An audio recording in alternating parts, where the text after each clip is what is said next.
Valoric stood at attention as High Commander Talon walked into the briefing room. The commander was tall, even for a Selvari, and his gray skin carried the scars of 100 conquered worlds. Valoric was young and had never seen real combat. He worked in the intelligence division, writing reports about species the Dominion had already defeated. "You have been selected for a field observation mission," Talon said. His voice was cold and flat. "You will accompany our fleet to the Meridian system. The Kravaxi Empire has requested our assistance in dealing with a minor problem." Valoric felt excitement rise in his chest. A field mission was rare for someone of his rank. "What is the target, Commander?" Talon waved his hand, and a holographic image appeared in the air. It showed a small blue and green planet orbiting a yellow star.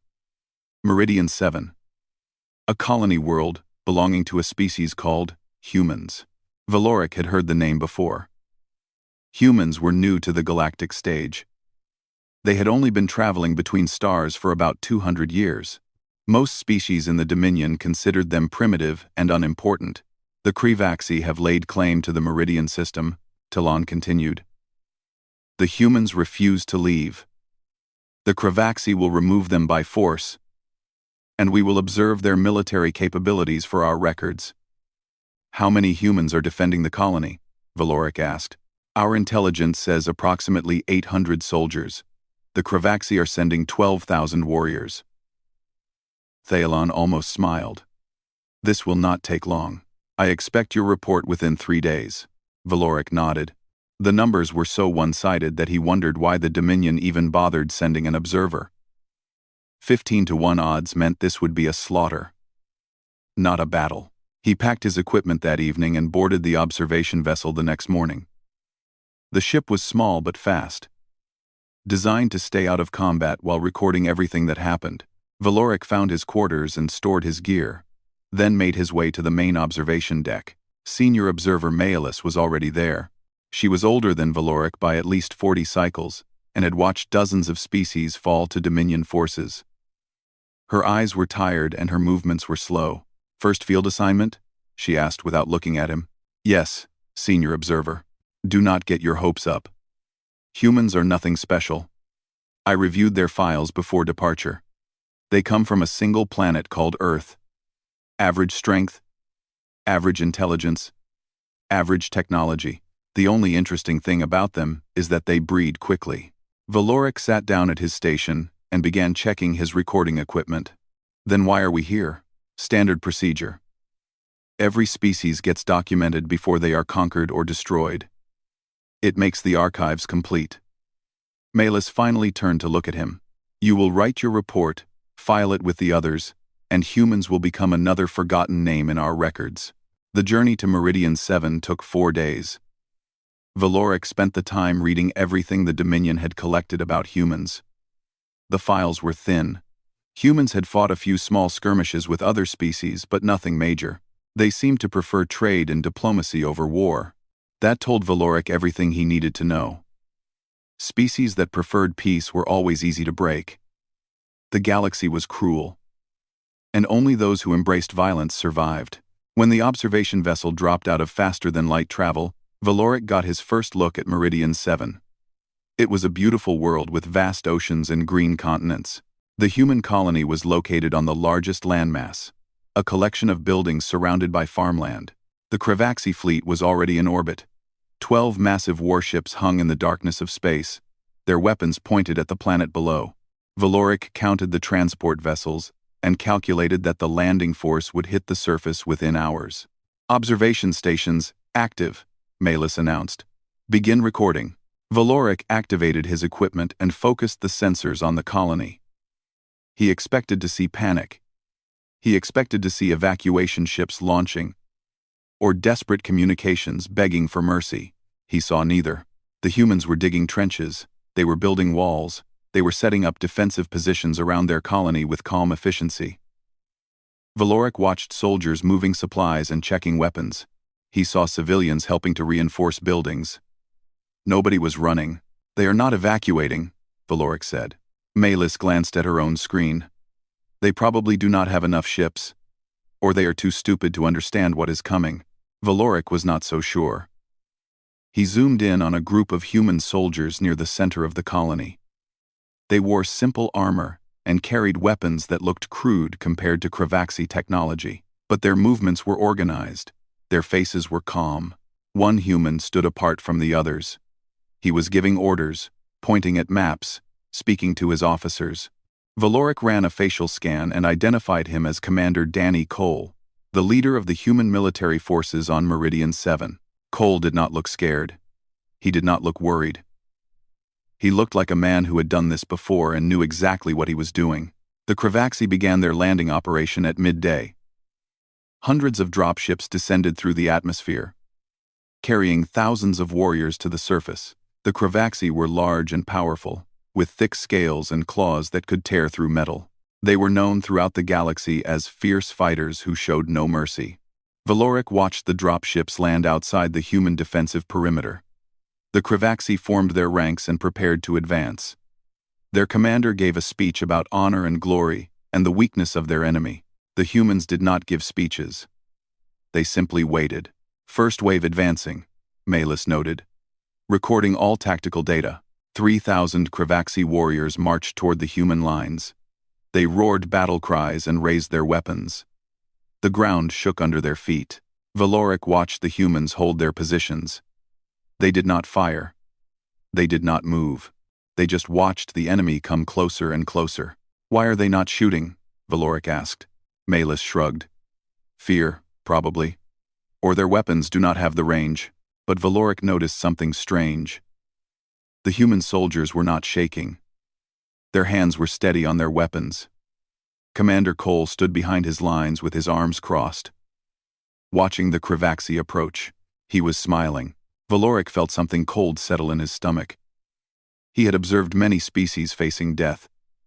He knew what terror looked like. This was not terror. This was patience. The Kravaxi reached the optimal firing range and prepared to charge. And in that moment, every human weapon fired at once. The sound was deafening even through the observation sensors. Valoric watched the front lines of the Kravaxi army simply disappear in a wall of fire and metal. Warriors who had been running forward fell and did not rise. The advance stopped. Then the humans fired again. Valoric stared at his screen. His hands were frozen over his controls. Beside him, Malus had gone completely silent. This was not a slaughter. But it was not going to be the slaughter anyone had expected. The first Kravaxi assault lasted 40 minutes. When it ended, over 1,000 warriors lay dead on the fields outside the human colony. The survivors pulled back in disorder, their formation broken and their confidence shattered. Valoric replayed the footage 3 times. He could not believe what he had seen. The humans had waited until the Kravaxi were at close range, then unleashed everything they had. Their weapons were not advanced, but they were deadly accurate. Every shot seemed to find its target. Adjust casualty estimates, Malus said. Her voice was quieter than before. Initial projections were incorrect. Valoric ran the numbers. The Kravaxi had expected to lose perhaps 100 warriors in the first wave. They had lost more than 10 times that amount. The humans had suffered fewer than 50 casualties. How is this possible? Valoric asked. Their technology is inferior. Their numbers are smaller. They should have been overrun. Malus did not answer. She was watching the human lines through her observation screen. The soldiers were not celebrating their victory. They were reloading weapons, reinforcing positions, and preparing for the next attack. A few medics moved among the wounded, treating injuries with quick and practiced hands. Valoric focused his sensors on the eastern side of the colony. A smaller defensive position was set up there, commanded by a young officer named Lieutenant Lisa Grant. She had only 200 soldiers under her command, and her section of the line had faced the heaviest fighting. Grant was walking among her troops, checking on each soldier personally. She stopped to speak with a wounded man, gripping his shoulder and saying something that made him smile despite his injuries. Then she stood up and returned to the front line, her rifle ready. She is not leaving her position, Valoric noted. Even to rest. Foolish, Malus said. Exhaustion will destroy them faster than the Kravaxi. But Valoric was not sure that was true. He watched the human soldiers rotate through their positions with precise timing. Some rested while others stood guard.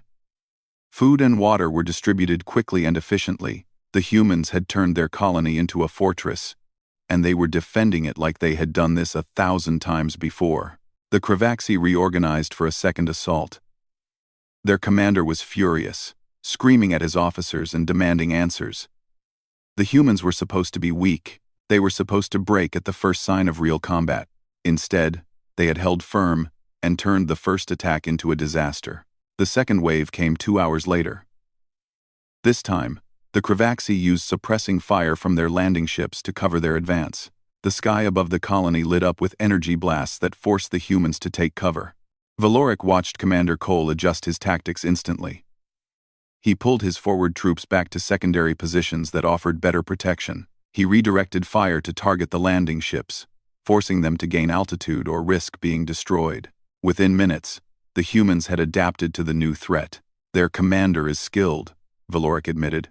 One skilled leader will not save them, Maelis replied. But her voice lacked conviction.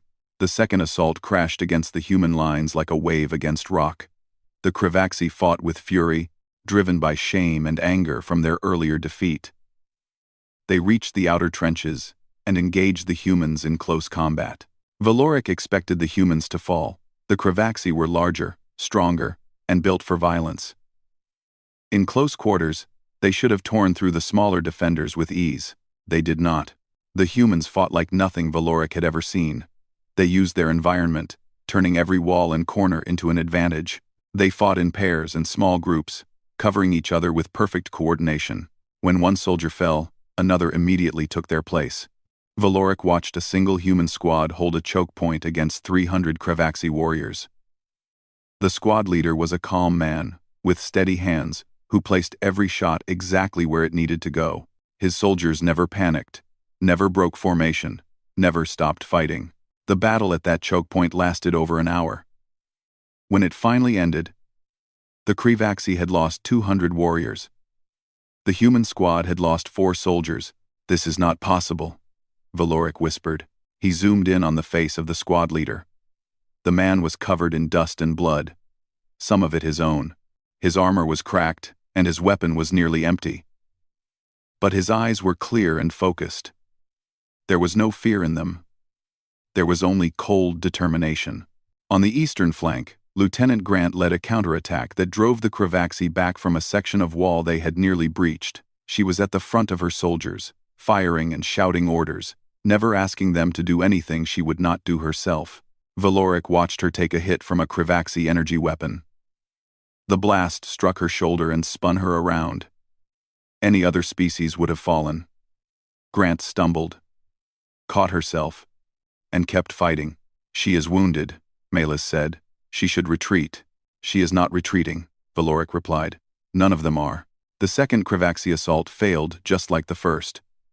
The warriors pulled back again, leaving more bodies on the field. The human casualties were higher this time, nearly 100 dead or wounded, but they had held their lines. Commander Cole walked among his troops after the battle. He spoke to soldiers, shook hands, helped carry wounded to the medical station. He did not act like a commander who was about to lose. He acted like a man who had been through worse and survived. Valoric pulled up all the data he had collected and began analyzing it. The numbers told a story that disturbed him deeply. Human soldiers showed endurance levels that exceeded their biological profiles. They sustained injuries that should have stopped them but kept fighting anyway. Their coordination was perfect, as if they could read each other's thoughts. They communicate without speaking, Valoric said, pointing at his screen. Look. Hand signals. Eye contact. Small gestures. They know what each other will do before it happens. Maelis leaned over to look. That requires training, extensive training. Yes, Valoric agreed. They have been preparing for war for a very long time.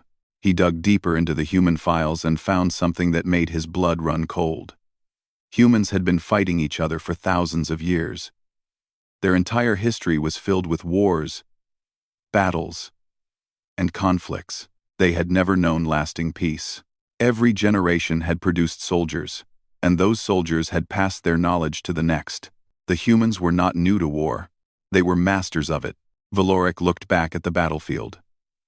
The sun was setting on Meridian 7, painting the sky in shades of red and orange. The Kravaxi were regrouping for another assault, but their movements were slower now. Doubt had crept into their ranks. The humans simply waited, their weapons ready, their eyes watching the horizon. Commander Cole stood at the center of his lines. He was speaking into a communication device, giving orders for the night. His voice was calm and clear. Valoric zoomed in on Cole's face. The commander looked up at the sky, directly at where the observation vessel was orbiting. For just a moment, it seemed like he was looking straight at Valoric. Cole smiled. It was not a friendly smile. It was the smile of a man who knew something his enemies did not. It was the smile of a predator who had been pretending to be prey. Valoric turned off his recording equipment and sat back in his chair. His hands were trembling. "What is wrong?" Malus asked. Valoric did not answer. He was thinking about what High Commander Talon had said. This would not take long. This was a minor species. This would be a simple extermination. Talon had been wrong. They had all been wrong. And the battle was only beginning. Night fell on Meridian 7. But the war did not stop. Valoric watched through thermal sensors as both sides prepared for more fighting. The Kravaxi set up camp outside the human defensive perimeter, licking their wounds and waiting for dawn. They posted guards and lit fires to keep warm. The humans did something different. Movement detected on the eastern sector, Malus reported. Small group of humans leaving the defensive line. Valoric adjusted his sensors and found them. A team of 12 soldiers moving through the darkness with no lights and almost no sound. They were led by a small woman with short hair and quick movements. The identification system tagged her as Corporal Amy West. "They are leaving their defenses?" Valoric asked. "Why would they do that?" He watched West and her team slip past the Kravaxi guard posts without being detected. They moved like shadows, using every rock and tree for cover. The Kravaxi never saw them coming. West's team reached a Kravaxi supply depot 20 minutes later. They planted explosive charges on the ammunition storage, the fuel containers, and the food supplies. Then they disappeared back into the night. The explosions lit up the sky 15 minutes later. 3 separate depots went up in flames at the exact same moment. The Kravaxi camp erupted in chaos as warriors scrambled to respond to attacks that had already ended. Valoric watched West's team return to the human lines. They had traveled several miles, destroyed critical supplies, and returned without losing a single soldier. The entire operation had taken less than 2 hours. "They attacked at night," Valoric said. "They did not wait to be attacked. They struck first." Malus was silent. Her face was pale in the light of her observation screen. The night raids continued until dawn.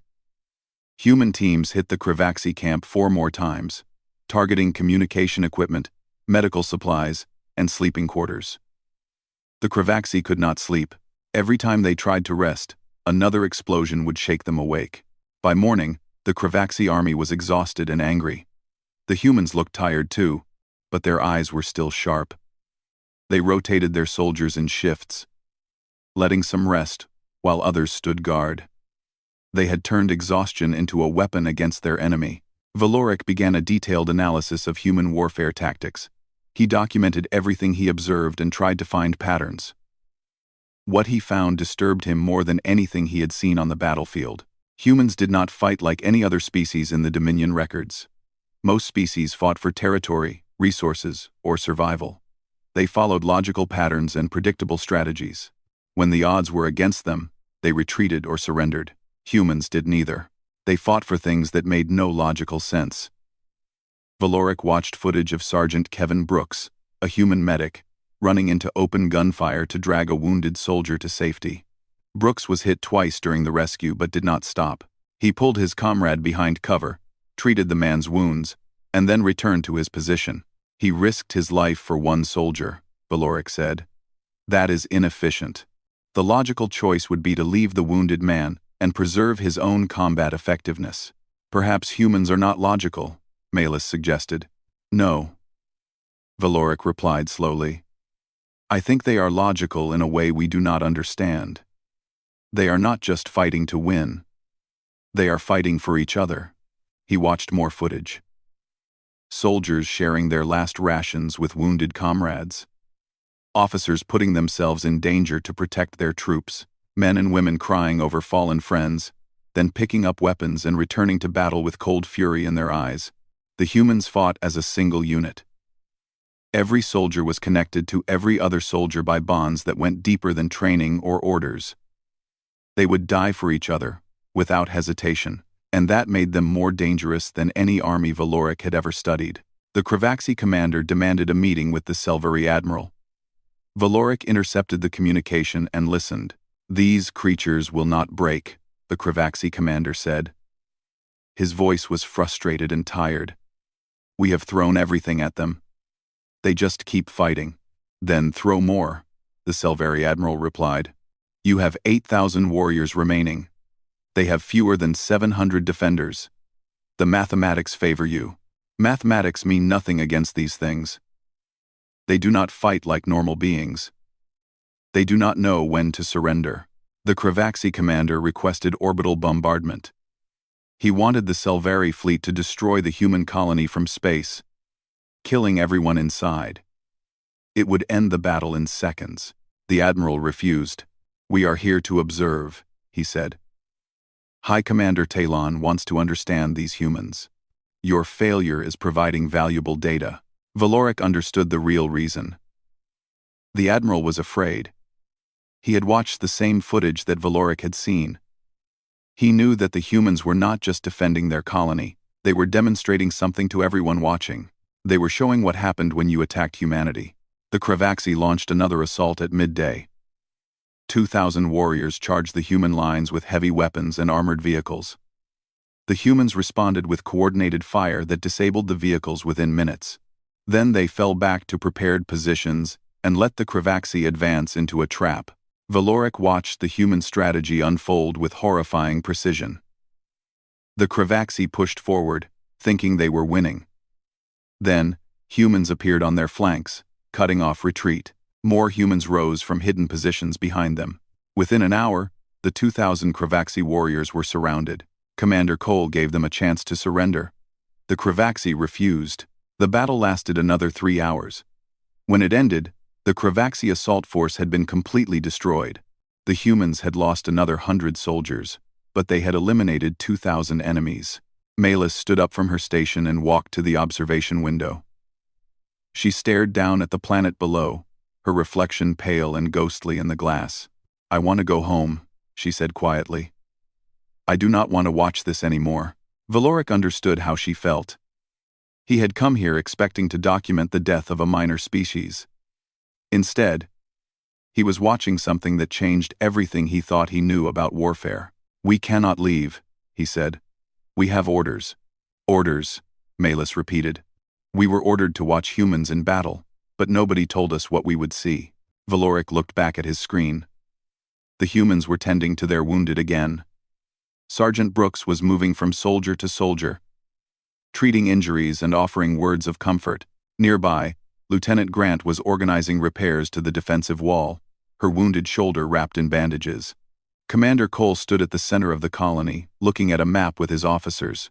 He was planning the next defense, the next strategy, the next way to make his enemies bleed. Valoric zoomed in on Cole's face. The commander looked tired. There were dark circles under his eyes and lines of stress around his mouth. But his expression was calm and determined. He was not going to stop. None of them were going to stop. They would fight until they won or until every single one of them was dead. There was no surrender in them. There was no quit. Valoric saved his recordings and began writing his preliminary report. His hands were shaking as he typed. He did not know how to explain what he was witnessing. He did not have words for the kind of species that could do what humans were doing. All he knew was that the galaxy had made a terrible mistake in thinking humans were weak, and he was beginning to think that mistake could never be undone. Day 3 of the battle arrived with blood-red skies and the smell of smoke rising from the planet below. Valoric had not slept. He could not stop watching. The Kravaxi gathered their remaining forces for one final assault. 8,000 warriors stood in formation outside the human colony. Their commander had given up on strategy and tactics. Now he just wanted to overwhelm the humans with pure numbers. The human defenders numbered fewer than 600. They had lost 200 soldiers in 3 days of fighting. Their ammunition was running low. Their walls were cracked and broken in a dozen places. Valoric expected Commander Cole to surrender. He expected the humans to finally accept that they could not win against such odds. Cole did not surrender. Instead, he ordered all forces to fall back to the central complex of the colony. The outer defenses were abandoned. The humans pulled back to a cluster of buildings at the heart of their settlement, creating a final defensive position that covered every angle of approach. "They are consolidating," Malus said, "making their last stand." Valoric nodded. He had seen other species do the same thing when defeat was certain. They would gather together, fight for as long as they could, and then die. The Cravaxi assault began at noon. 8,000 warriors charged from all directions, surrounding the human position completely. There was no retreat possible. There was no escape. The humans opened fire. The sound was constant and deafening. Every weapon in the human arsenal fired without pause, cutting down Cravaxi warriors as they advanced. The outer edges of the assault force fell in waves, but more kept coming. There were simply too many. The Cravaxi reached the outer buildings and began fighting room to room. This was where their numbers should have crushed the defenders. This was where the battle should have ended. Valoric watched in shock as the humans refused to die. Private Chris Morgan was one of the first soldiers Valoric noticed. The young man was defending a doorway that led to the medical station, where wounded soldiers were being treated. His rifle was damaged and his ammunition was almost gone. Morgan held that doorway for 20 minutes. When his rifle jammed, he used his sidearm. When his sidearm was empty, he picked up a combat knife. When 3 Cravaxi warriors finally brought him down, he had killed 17 of them. Valoric had to stop the recording and restart it. He could not believe what he had seen. A single human, armed with almost nothing, had held back an army long enough for the wounded to be evacuated to a safer location. The battle raged through every building in the complex. Humans fought with whatever they could find. Tools became weapons. Broken equipment became shields. Every hallway and every room became a death trap for the Cravaxi who entered. Lieutenant Grant was wounded again during the fighting. An energy blast burned through her leg, dropping her to the ground. Her soldiers tried to carry her to the medical station, but she refused. "Put me against that wall," she ordered. "Give me a rifle." They propped her up against a concrete barrier where she could see the enemy approaching. She could not walk, could not run, could barely move, but she could still shoot. Grant held her position for 2 hours. She killed over 60 Cravaxi warriors before blood loss finally forced her to accept medical treatment. Valoric watched the footage over and over. He could not understand it. Any logical species would have let their wounded be evacuated. Any logical species would have prioritized survival over combat effectiveness. Humans were not logical. They were something else entirely. The battle reached a turning point in the late afternoon. The Cravaxi had pushed deep into the human complex, taking heavy casualties but making progress. They were within reach of the command center where Cole was directing the defense. Then the civilians arrived. Valoric had assumed the non-combatants had been hiding in shelters during the fighting. He was wrong. They had been preparing. Engineers emerged from basements carrying improvised explosives. Farmers appeared with hunting rifles and construction tools. Doctors stepped out of the medical station with weapons taken from fallen soldiers. Every person who could hold a weapon joined the defense. The Cravaxi had been fighting 600 soldiers. Now they were fighting nearly 2,000 humans. "They are all fighting," Valoric whispered. "Every single one of them." Malus shook her head slowly. "This is not an army. This is an entire species." The momentum of the battle shifted. The Cravaxi had been on the edge of victory, but the sudden reinforcement of civilians stopped their advance cold. Humans who had never been trained for combat fought alongside soldiers with desperate fury. Valoric watched an elderly man with white hair and shaking hands hold a choke point with a shotgun.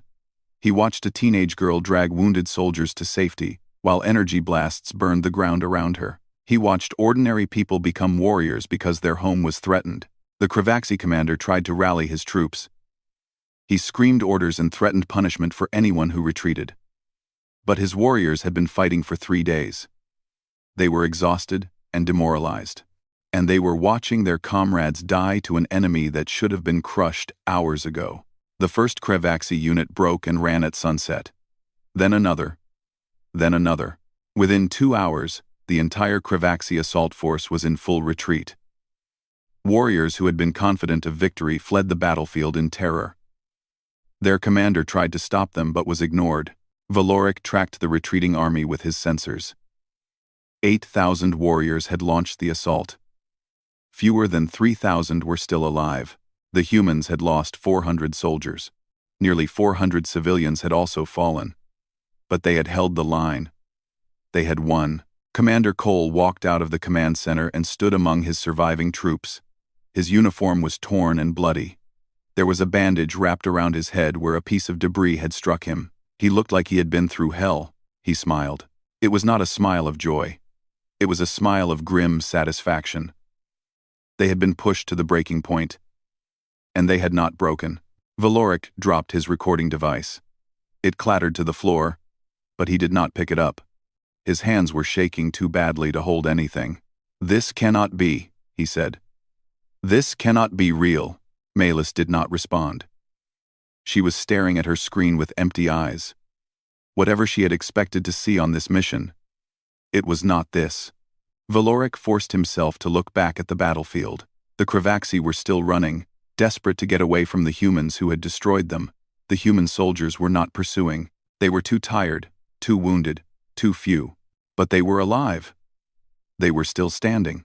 And somewhere in the galaxy, other species were going to hear about what happened on Meridian 7. They were going to learn that 12,000 Kravaxi warriors had attacked 800 humans and lost. Valoric understood now why High Commander Talon had sent an observer. It was not to document an easy victory. It was to see if the rumors about humans were true. The rumors were true, all of them. Humans were not a minor species. They were not primitive, or weak, or unimportant. They were the most dangerous thing the galaxy had ever seen. The Kravaxi fleet retreated from the Meridian system in disgrace. Their mighty army had been broken by a force 1/15 their size. Their commander had been relieved of duty and would face trial for his failure. Their empire had been humiliated in front of the entire galaxy. The observation vessel remained in orbit for 2 more days, while Valoric compiled his final report. He worked without rest, organizing footage and data into a document that would be sent directly to High Commander Talon. Malis had stopped helping. She spent most of her time in her quarters, refusing to look at any more recordings. When Valoric asked if she was all right, she simply shook her head and closed her door. Valoric understood. What they had witnessed had changed something inside both of them. They had come to Meridian 7 expecting to watch prey being hunted. Instead, they had watched predators being taught fear. He focused his sensors on the human colony one last time. The survivors were busy with the work of rebuilding. Damaged buildings were being repaired. Fields were being cleared of debris. Life was continuing despite everything that had happened. Commander Cole was helping to bury the dead. Valoric watched the human leader carry bodies alongside his soldiers, placing each fallen defender in a grave with care and respect. There were hundreds of graves being dug, each one marked with a simple stone. The humans mourned their dead. They cried and held each other, and spoke words of loss over the bodies of their friends and family. Their grief was real and deep. Then they stopped crying. They wiped their faces, straightened their shoulders, and went back to work. Valoric saw Cole shake hands with surviving soldiers and civilians.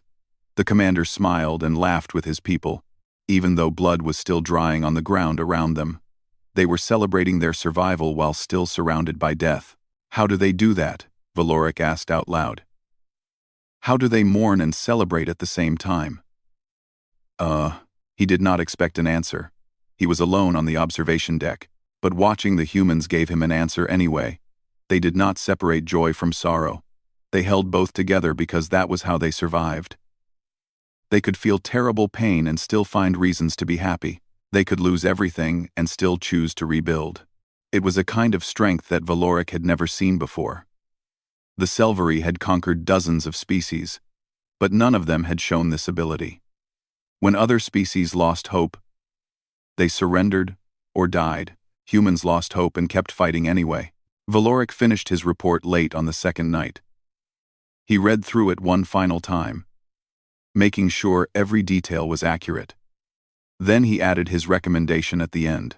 Do not engage humanity in open conflict, ever. He knew Talon would question this. The High Commander would ask for evidence and justification. He would want to know why a species with inferior technology and smaller numbers should be avoided. Valoric had his answer ready. Humans do not fight to win, he had written. They fight until there is nothing left of them. They will sacrifice everything for victory. They will endure any pain, accept any loss, and never stop coming. You can kill thousands of them, and the survivors will learn from their deaths and become stronger.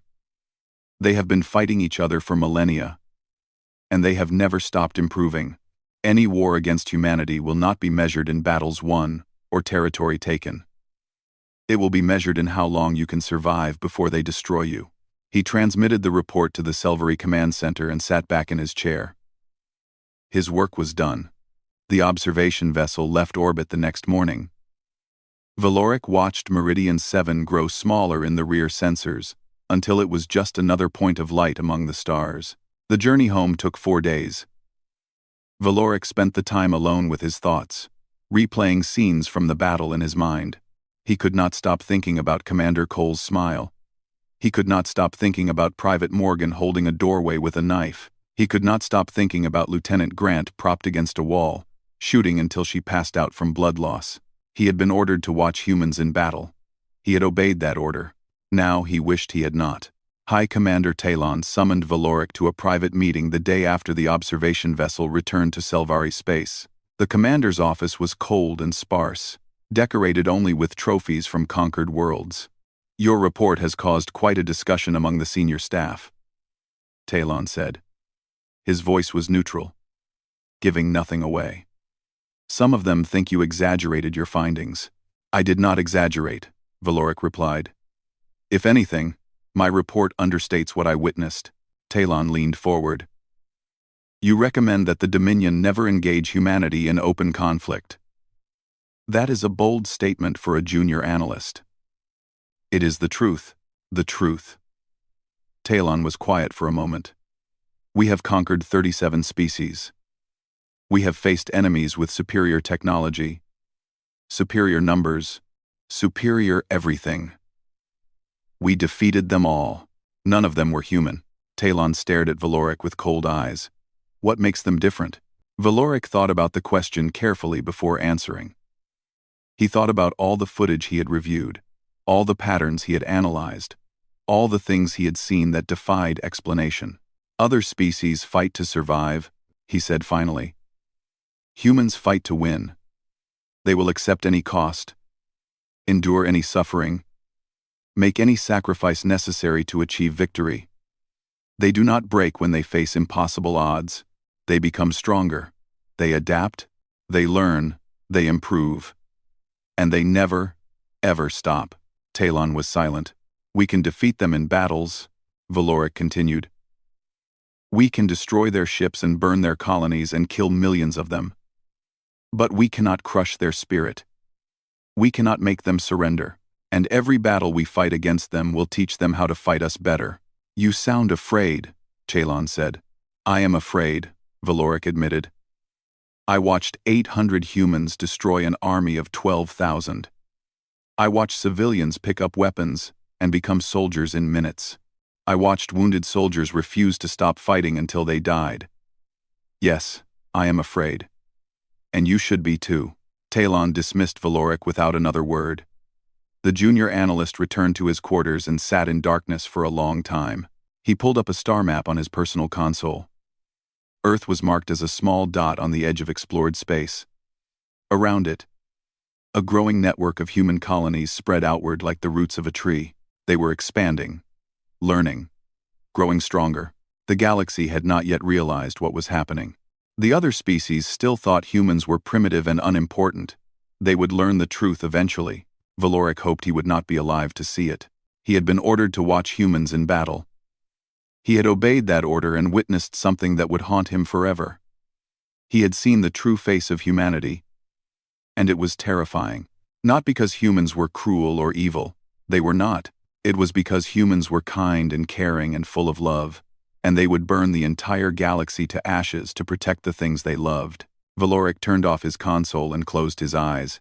The faces of the human soldiers were still there, waiting for him in the darkness. They would always be there. Some things, once witnessed, could never be forgotten.